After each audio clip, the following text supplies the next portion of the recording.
as with regards to me, I am the Dajjal. Soon I will be given permission to come out of here. I will be released. And I will traverse the earth from its corner to its corner, not leaving a city or a village behind. The infamous October 7 massacre that sparked a war. But one confounding yet eye-opening motive has escaped the headlines. In a recent speech, a Hamas spokesman blamed the Jews for bringing red cows to the Holy Land.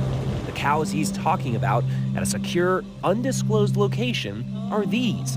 Red heifers, to be precise. Some Jews and Christians believe they're the key to rebuilding the historic Jewish temple in Jerusalem and to beckoning the Messiah.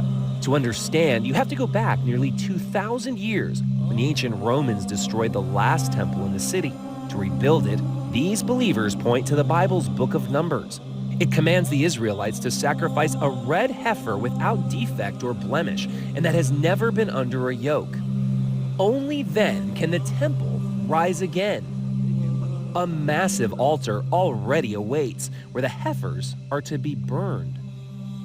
According to some believers, the ceremony needs to be performed right here on the Mount of Olives, looking directly into where the temple once stood. But something else now stands in its place. The Dome of the Rock and Al-Aqsa Mosque, among the holiest sites in Islam. Happy with it where it is? No, it's going to go 100%, but I believe it's going to go. It's 100%, yeah. The whole thing's going to go. We have to build a temple. When you say that Dome of the Rock has to go, MJ, it's hard for me to imagine something more incendiary. This is all part of the DAJJALs, coming. Anyway, the Jews will follow the DAJJAL. Why? Because the Jews, they didn't believe that Isa alayhi salam really came. Remember, they believe that he's an imposter. Isa alayhi salam, remember in the Quran, Isa, the true Isa, Allah subhanahu wa ta'ala lifted him. They didn't crucify him, nor they killed him. They killed someone else. Now the Jews who became Jews later on, they were the ones in the children of Israel who wanted to kill Isa alayhi salam. And they boasted, they said, we killed him. That's in the Quran. And they became the Jews. And what they're saying right now is, they're saying the true Messiah is yet to come. We are waiting for him. So they didn't believe in the true Isa alayhi salam, and they didn't believe in Muhammad sallallahu alayhi wasallam. So who they're waiting for now? They're waiting for Isa to come. Guess who they're going to get? They're going to get the Dajjal. And what will he say? I am Isa. You know that? But he's lying. So the Prophet described the people that will come with him, and he uses the word 70,000 of the Jews of Isfahan. His first time that he becomes evident will be in the land of the Arabs. And he will travel, he will roam the earth, and the hadith says not a village will be missed except he has gone to it. And what kalam, and subhanallah, listen to the ahadith with regards to him. Listen, there is no calamity on the face of this earth from the time of Adam till Qiyamah come greater than the calamity of the Dajjal. And there wasn't a prophet that came and except he came and warned his people about him. And in another hadith, and Nuh warned his people about him. Nuh, at very early in human history, at that time Nuh warned his people about this calamity of the Dajjal. And the Prophet ﷺ says, all prophets warned their people about him. وَأَنَا آخِرُ الْأَنْبِيَاءِ, and I am the last of the prophets, and you are the last of the nations. So he will come from you, there's no way about it. He will come amidst your time. La mahala, there is no exception. It will come in your time. The Dajjal will shake Iman to its core. He will come, look at the calamity. There will be a river of water and a river of fire. And subhanallah, before he comes, 3 years will happen like this. And the first year, Allah Rabbul Izzah will order the sky to hold back 1/3 of its rain. So 1/3 of the water of the rain will be held back. And the second year, 2/3 will be held back. And the third year, there will be no rain. So a drought and famine has already gripped mankind. And then this man comes, the Dajjal.